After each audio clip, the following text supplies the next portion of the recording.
ಪತಿಯ ಹತ್ಯೆಗೆ 1 ಲಕ್ಷ ರೂಪಾಯಿ ಸುಪಾರಿ ನೀಡಿದ ಪತ್ನಿ, ದರೋಡೆ ನಾಟಕವಾಡಿ ಪೊಲೀಸರ ದಾರಿ ತಪ್ಪಿಸಲು ಹೋಗಿ ಸಿಕ್ಕಿಬಿದ್ದ ಕಿರಾತಕಿ। ये वाली अलमारी उन्होंने ढूंढी नहीं मिला, मैंने बोला मैं सब दे दूंगी, हमको छोड़ दो। मेरा सामान मैंने सब निकाल के दे दिया। कब की बात है? ये मैं आधा घंटा हो गया चिल्ला। ಜಿಲ್ಲೆಯ ಗೊಂಡಿಕೇಡ ಚರಣ್ ಗ್ರಾಮದಲ್ಲಿ ಸೋಮವಾರ ಮಧ್ಯರಾತ್ರಿ ದೇವಕೃಷ್ಣ ಪುರೋಹಿತ್ ಎಂಬುವರನ್ನು ಇರಿದು ಕೊಲೆ ಮಾಡಲಾಗಿತ್ತು। ಈ ಪ್ರಕರಣದ ತನಿಖೆ ನಡೆಸಿದ ಪೊಲೀಸರು ಪತ್ನಿ ಪ್ರಿಯಾಂಕ ಮತ್ತು ಆಕೆಯ ಪ್ರಿಯಕರನನ್ನು ಬಂಧಿಸಿದ್ದಾರೆ। ಪತಿಯೊಂದಿಗೆ ವಾಸಿಸಲು ಇಷ್ಟವಿಲ್ಲದ ಕಾರಣ ಪ್ರಿಯಾಂಕ ಮತ್ತು ಆಕೆಯ ಪ್ರಿಯಕರ ಕಮಲೇಶ್ ದೇವಕೃಷ್ಣನನ್ನು ಕೊಲ್ಲಲು ಸಂಚು ರೂಪಿಸಿ ಸುರೇಂದ್ರ ಎಂಬ ಗುತ್ತಿಗೆ ಕೊಲೆಗಾರನಿಗೆ 1 ಲಕ್ಷ ರೂಪಾಯಿ ಸುಪಾರಿ ನೀಡಿದ್ದರು। ಹತ್ಯೆಯ ನಂತರ ಪೊಲೀಸರಿಗೆ ದೂರು ನೀಡಿದ್ದ ಪ್ರಿಯಾಂಕಾ, ಅಪರಿಚಿತ ದರೋಡೆಕೋರರು ಮನೆಗೆ ನುಗ್ಗಿ ಪತಿಯನ್ನು ಕೊಂದು ನನ್ನನ್ನು ಕೋಣೆಯಲ್ಲಿ ಕೂಡಿ ಹಾಕಿ ಬೆಲೆ ಬಾಳುವ ವಸ್ತುಗಳನ್ನು ದೋಚಿದ್ದಾರೆ ಎಂದು ಕಟ್ಟುಕತೆ ಹೆಣೆದಿದ್ದಳು।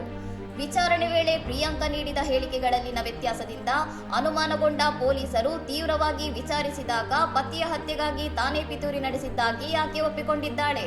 ಕೇವಲ 36 ಗಂಟೆಗಳ ಒಳಗೆ ಈ ಕೊಲೆ ರಹಸ್ಯವನ್ನು ಭೇದಿಸಿರುವ ಪೊಲೀಸರು ಪ್ರಿಯಾಂಕ ಮತ್ತು ಕಮಲೇಶರನ್ನು ಜೈಲಿಗಟ್ಟಿದ್ದು ಸದ್ಯ ತಲೆಮರೆಸಿಕೊಂಡಿರುವ ಗುತ್ತಿಗೆ ಕೊಲೆಗಾರ ಸುರೇಂದ್ರನ ಪತ್ತೆಗಾಗಿ ಬಲೆ ಬೀಸಿದ್ದಾರೆ। ಇನ್ನಷ್ಟು ಸುದ್ದಿಗಳಿಗಾಗಿ ನೋಡ್ತಾ ಇರಿ ಸೌರಂ ಟಿವಿ।